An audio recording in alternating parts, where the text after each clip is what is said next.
Let's talk about Regeneration. I'm not going to specifically rank every Regeneration per se. You all know what your favourite is. I'm just going to talk about one or two which I think really stand out. Over the decades, the passing of the torch from one Doctor to the next has been seen more and more as a pay-per-view event, with the new Who episodes taking the dramatic impact to a whole new level. The bigger the Doctor's legacy, the more cataclysmic the exit.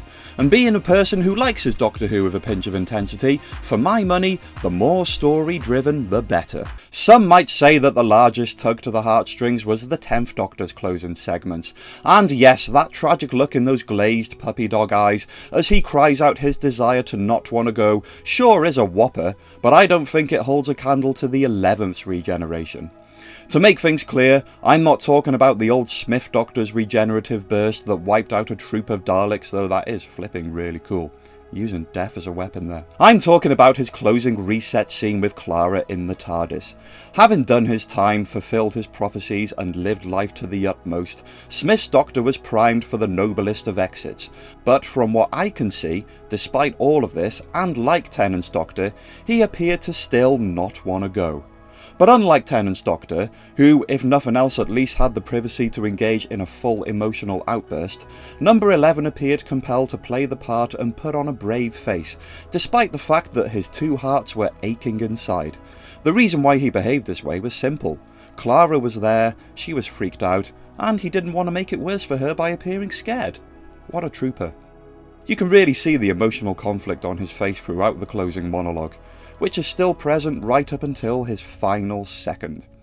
There is of course a chance I may be misinterpreting that entire scene, and maybe what I just said is how I feel watching it, because I love Peter Capaldi, but it still breaks my heart to say goodbye to Matt Smith. What a run. Anyway, let's kick it old school. Within its conventions of family tea time programming, Doctor Who was never, and I mean never, a stranger to intensity. And even right back from the time of the 10th Planet, the significance of the Doctor changing to another Doctor was not lost on the creative team. Each troupe of writers handled it differently. Was it going to be a surprise, a cliffhanger, an honourable discharge? And if you think that I haven't given Jon Pertwee's Regeneration enough credit in this video, then yeah, you're probably right. It is a good one. Or a preordained slip of the hand. All of these were neat send-offs in their own right, but as Mr. Tom gave way to a younger, sportier dude, the best in my mind was yet to come. 1984's The Caves of Androzani was a gritty tale of greed, treachery and revenge, and one of those carnage-driven Peter Davison stories like Resurrection of the Daleks, where virtually every character dies.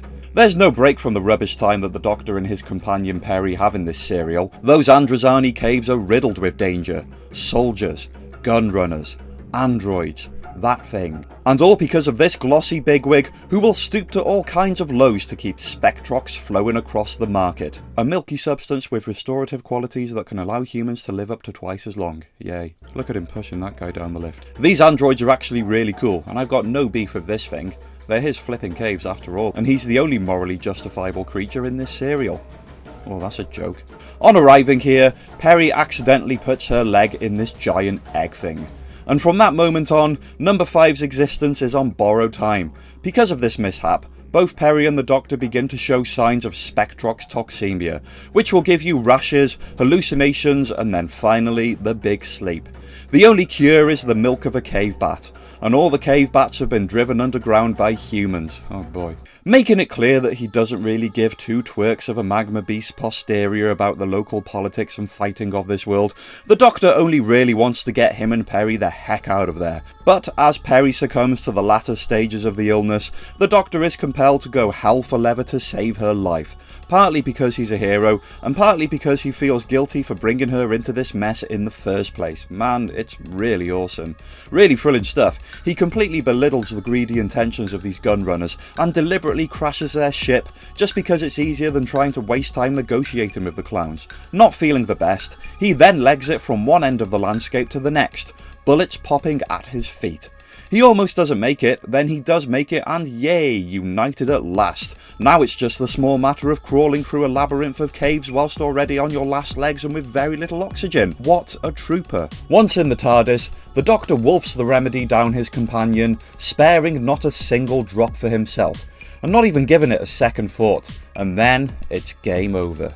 He seems a little distressed about the prospect of the end, the kind of distress not seen since Patrick Troughton's, well, how else can I put it? It was basically an execution. There was a newfound grit to this. It was less of a passing of the torch and more of a sad farewell. Feels different this time. Those were his last words, and I think audiences got a sense of that too. His visions in the closing moments are the best bit. As with the Fourth Doctor, he sees a few old friends.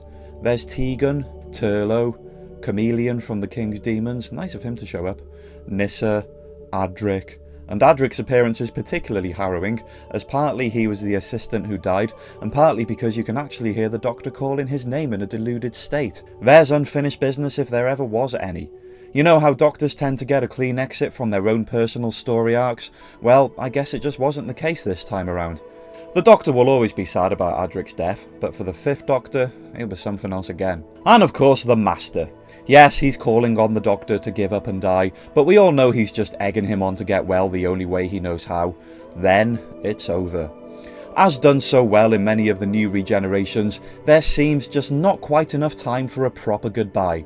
This whole exit is incredible, and it raised the bar permanently, paving the way for the 9th and the 10th Doctors to follow suit and base their regenerations around simple acts of courage and sacrifice.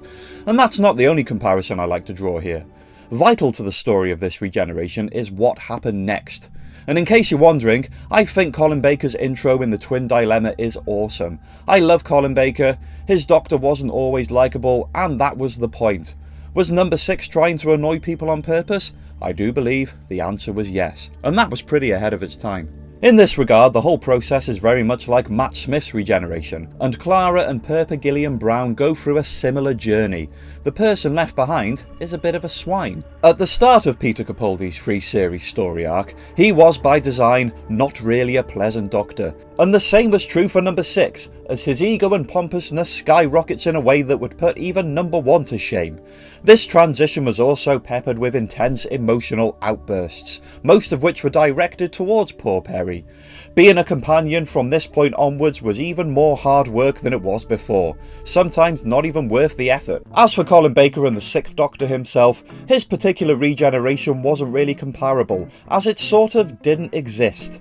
At the end of the whopping 14-part Trial of a Time Lord, number 6 pranced whimsically into his TARDIS, and that was it.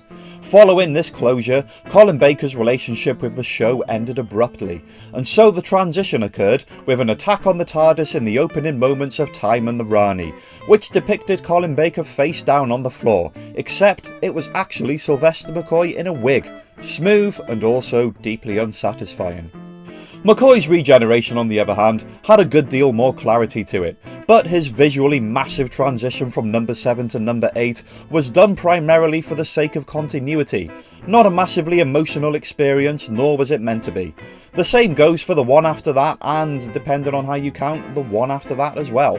Which brings us up to present day, with the last regeneration we saw being an honourable discharge to end all honourable discharges, and the 12th Doctor being perfectly happy to let the next one go, as well as making a mad old speech beforehand. Solid opening line from Jodie Whittaker though, and we're all caught up.